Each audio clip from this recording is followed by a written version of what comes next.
Yang balik lagi di propaganda program sepak bola. Untuk Anda. Mantap sekali. Di segmen yang ketiga ini kita bakal ngebahas soal kandangnya Barcelona. Oke. Jadi Kak, Camp Nou tuh jadi kandang bersejarah buat Barcelona sampai sekarang ya Kak. Betul. Tidak terhitung banyaknya momen penting yang mengiringi kejayaan Barcelona di Camp Nou. Betul. Meski begitu, Camp Nou bukanlah kandang pertama Barcelona, melainkan Camp de l'Escort. Lescott tadi. Nah, sejarah dari Camp de l'Escort sendiri nih. Jadi pembangunan Camp de l'Escort ini merupakan inisiasi dari John Gamper yang waktu itu menjadi presiden Barcelona. Berarti dia wangi ya? Kenapa tuh? Gamper. Beda dong. Ya, Gamper ini ingin Barcelona memiliki stadion sendiri. Stadion sendiri. Nah, sebelumnya Barca ini berkandang di Camp de la Industria. Nah, pemandangan Mungkin banyak pabrik. kayak katek kali ya. Pasti bubaran pabriknya banjir tuh. Beda dong ini di Dari Spanyol. industri itu pasti. Nah, pembangunan si Lescott ini menjadi konsekuensi logis atas kepopuleran Barca di era 1920-an. Barca ini lantas memilih lokasi di area Can Ribot atau Can Guera di distrik Les Corts namanya. Nah, pada 10 Juli 1921 izin pembangunan pun akhirnya disetujui. Disetujui itu stadion tuh hampir dibangun di area miskin Kak. Oh, di Les Oh Corts tadi itu kan ya? di Can Ribot sama Can Guera kan. Nanti asalnya mau dibangun di area miskin di Barcelona. Oke. Yaitu di daerah Candahar. Wah, berarti kelaparan semua tuh. Pembangunan ada ya Ada di apa nih? di daerah Maleber gitu. Dulu nenek saya tinggal di sana. Malibel. Jadi saya kan nanya, ini kita mau kemana? Mau ke warung. Oke. Oh, warungnya di mana? Di daerah Ormis. Ormis? Ormis itu apa? Orang miskin. Secara tidak Itu langsung. nama daerahnya itu Kak. Nenek Anda tuh mengakui kesenjangan dong enggak? Nggak, tapi nama daerahnya itu. Oh, katanya. mungkin miskinnya miskin akhlak ya. Bukan miskin ini. Nah, pembangunan Les Corts baru dilakukan pada 19 Februari 1922. Oke. Batu pertama diletakkan dengan disaksikan begitu banyak supporter Barcelona. Ini sama kayak di berbagai daerah, di mana cuma karena batu doang kalau Peletakan bisa batu. dihadiri banyak orang. Misalnya di bawah batu. Enggak, beda lagi Itu bawa kan batu. ramai kan, terus gunung batu. Bukan dong. Atau kalau mau surfing bisa Apa tuh? batu karas. Kenapa nama banyak daerah batunya ya? Uniknya, Father Luis Sabate, anggota Barcelona sekaligus penggemar garis keras, memberkati batu pertama tersebut. Oh, ada syukurannya lah. Ada syukurannya benar. Di hadapan hadirin yang ada di sana, Joan Gamper memberikan pidato emosional. Wow. Di tanah ini, Nggak biasa aja sih. Biasa aja. Gamper ini bukan dari Indonesia juga. di tanah ini yang dilakukan dengan kerja keras dan cinta, kami akan menanamkan akar. Dengan mengingat kemenangan-kemenangan di masa lalu, akan ada lebih banyak lagi kemenangan yang akan datang di tanah yang diberkati ini. Oke. Semangatkan hatimu, kita punya stadion baru. Itu endingnya Sasageo. Kenapa jadi Erwin tadi itu aja? Jadi pas baca ini tuh keingetan ini Kak. Apa? Kalau menjadi OB tidak apa-apa. Tetapi menjadi office boy tidak apa-apa. Banyak di edit sama AI aja nanti. Keesokan harinya pembangunan pun dimulai. Hanya dalam waktu 3 bulan dengan kerja siang dan malam, Lescott ini selesai dibangun. Cuma 3 bulan. Betul. Soalnya emang pakai bantuan jin. Malamnya manusia, siangnya jin. Jadi kayak Rono Jonggrang gitu. Ini tuh sebenarnya bisa semalam Kak. Malam Semalam jadi gitu si Lescott. Sama Karena kan siapa? dibantu sama Jin kan. Cuma tiap malam fans Madrid yasinan. biar cepat. Biar gagal.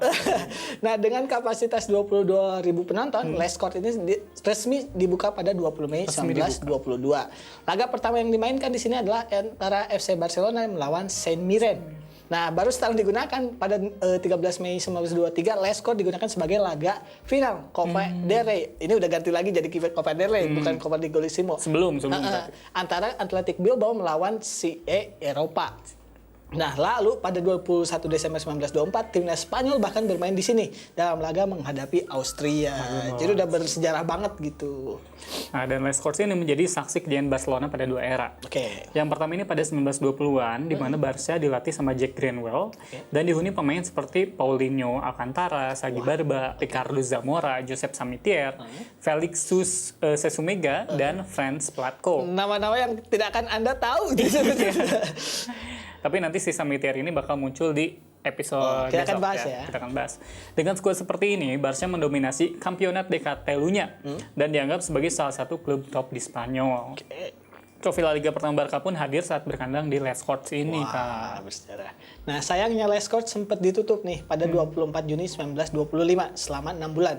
Tentu ini tidak jauh-jauh dari konflik politik antara otoritas Spanyol dan juga masyarakat dulu ya, Katalan. ternyata ya. Betul. Saat itu Barca ini sempat menggelar laga untuk organisasi Katalan, Orfeon Katalan. Namun, otoritas Spanyol enggan memberi izin untuk laga itu. Nah, meski demikian tetap saja penonton tetap banyak yang hadir. Tetap banyak yang hadir. Nah, saat lagu kebangsaan Spanyol dikumandangkan, penonton mulai mengejek dan bersiul. Waduh. Tapi mereka tuh malah bertepuk tangan saat God Save the King berkumandang. Waduh. Itu Meskipun lagu ini tuh agak aneh. Kenapa tuh? Kenapa si rajanya yang harus diselamatkan? Benar juga ya. Yang selamatkan itu people-nya Bener. gitu. Kenapa rajanya doang ya? Bener. Meskipun pada ini kan meninggal juga. Benar juga ya. God Save the Queen juga ada kan sebenarnya. Tapi lama. Sama juga. Itu beneran didoainnya. Beneran bagus tuh. Diktator Primo de Rivera, berarti ini sebelum Jenderal Franco, menuduh Joan Gamper yang wangi ini mempromosikan nasionalisme Katalan. Wah, ini emang bahaya. Benar. Les Corts pun ditutup sementara Gamper ini dikeluarkan dari Spanyol. Asalnya mau dikeluarkan dari Peter Pan. Wah, Karena si Gamper pasti nggak bisa main keyboard. tidak bisa bekerja sama dengan member yang lain. Nggak bisa bikin lagu. Atau emang tidak punya skill aja. Nah, pada akhir 1940-an, Barca ini tidak tampak terlalu besar untuk Les Corts. Terlalu besar untuk Les Corts sendiri akhirnya direnovasi berulang kali, utamanya setelah Perang Sipil Spanyol. Nah, jumlah penggemar Barca kian bertambah dari tahun ke tahun. Hal ini yang membuat Les Corts pun harus ditambah kapasitasnya. Renovasi terakhirnya terjadi pada 1946, di mana Les Corts bisa menampung sekitar 48.000 penonton, atau lebih dari 2 kali lipat dari kapasitas awal. Berarti gila ya renovasinya ya. Namun hal ini menjadi bukti kuat kalau Barca butuh tempat yang lebih besar untuk menampung antusias supporter mereka. Dan cara satu-satunya adalah dengan membangun stadion baru.